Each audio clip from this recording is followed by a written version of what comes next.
बिस्मिल्लाहिर्रहमानिर्रहीम। अस्सलाम वालेकुम। मैं हूं जलील खान कुलाची। आप देख रहे हैं मेरा यूट्यूब चैनल और फेसबुक पेज। पाकिस्तान के सियासी मंजरनामे में आज पूरा दिन का कुछ होता रहा और मुमकिन तौर पर कल क्या हो सकता है, इस हवाले से डिस्कस करेंगे। कल से मौलाना फजल रहमान साहब का जो बयान है वो गर्दिश कर रहा है और उनके ऊपर मुकदमे के हवाले से मुख्तलिफ चहमगोयाँ भी हो रही है। कल हमारे कुछ साथी दोस्तों ने यह कहा था कि कसूर के अंदर मौलाना के ऊपर मुकदमा दर्ज हो गया था, लेकिन ऐसा नहीं हुआ। मौलाना के ऊपर कसूर के अंदर कोई भी मुकदमा दर्ज नहीं हुआ और इसके बाद इवन के हमारे उन दोस्तों ने बाद में इस चीज़ से इनकार भी किया और ये कहा कि खबर बिल्कुल गलत थी। तो बहरहाल आज एक प्रेस कॉन्फ्रेंस हुई और मलिक अहमद खान साहब जो स्पीकर पंजाब असम्बली हैं, उन्होंने प्रेस कॉन्फ्रेंस की है। मलिक अहमद खान, आप जानते हैं कि उनका बैकग्राउंड क्या है और उनकी पहुंच कहां तक है।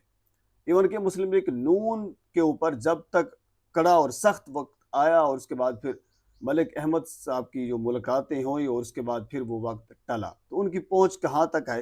ये जो सियासी लोग हैं या सियासत से दिलचस्पी रखने वाले कुछ हजरात हैं, उनको इन चीज़ का इल्म है। तो आज उन्होंने प्रेस कॉन्फ्रेंस की और ये कहा कि मौलाना फजल रहमान को माफ़ी मांगनी चाहिए। यानी मैं आपको लुबा बता रहा हूँ चंद एक प्रेस कॉन्फ्रेंस का, चंद एक लोगों के बयानात का।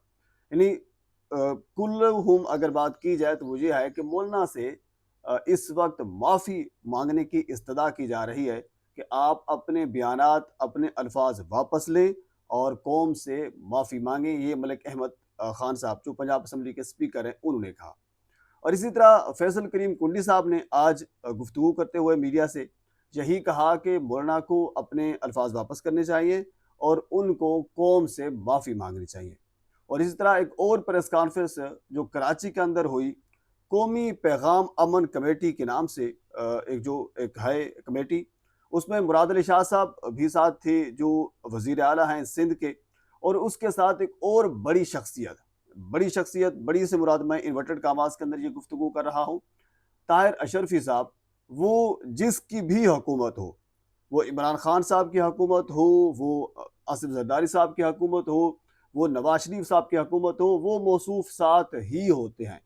तो आज वो मौसूफ तो बाकायदा आबीदा हो गए और उन्होंने आबीदा होकर ये कहा कि अब हम उनको क्या जवाब देंगे, उन खवातीन को जिनके बेटे शहीद हुए।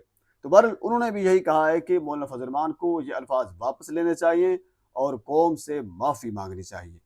अच्छा, अमूमन हम ये देखते हैं कि कोई भी मुहिब वतन शहरी उठता है और मुकदमा दर्ज हो जाता है और उसके बाद फिर मामलात आगे बढ़ते हैं, लेकिन अब की बार ऐसा नहीं हुआ। मंजूर कादिर भिंडल साहब हैं, एडवोकेट हैं, गुजरांवाले से उनका ताल्लुक है।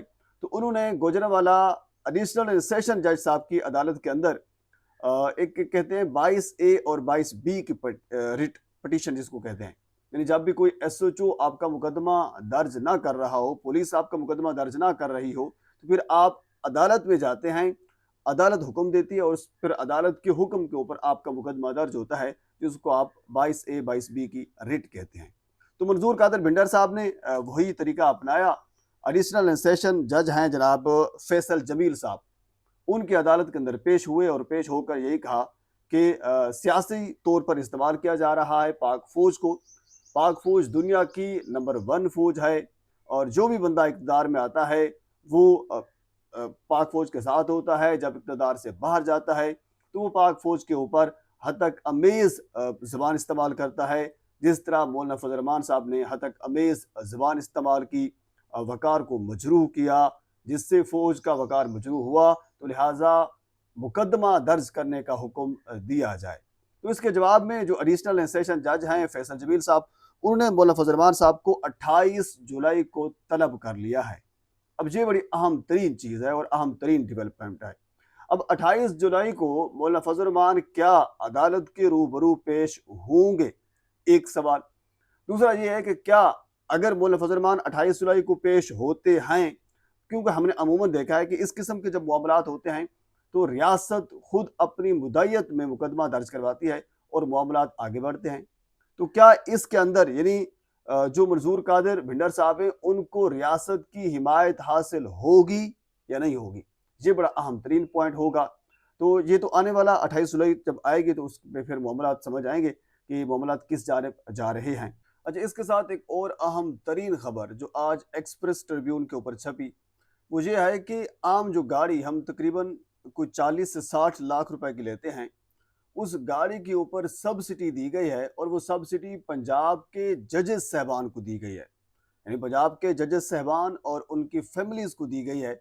आम गाड़ी जो 60 से 40 लाख रुपए की मिल रही थी, अब जजेस साहबान और उनकी फैमिलीज को सब्सिडी के बाद ये गाड़ी तकरीबन 2.5 से 3 लाख रुपए की मिलेगी।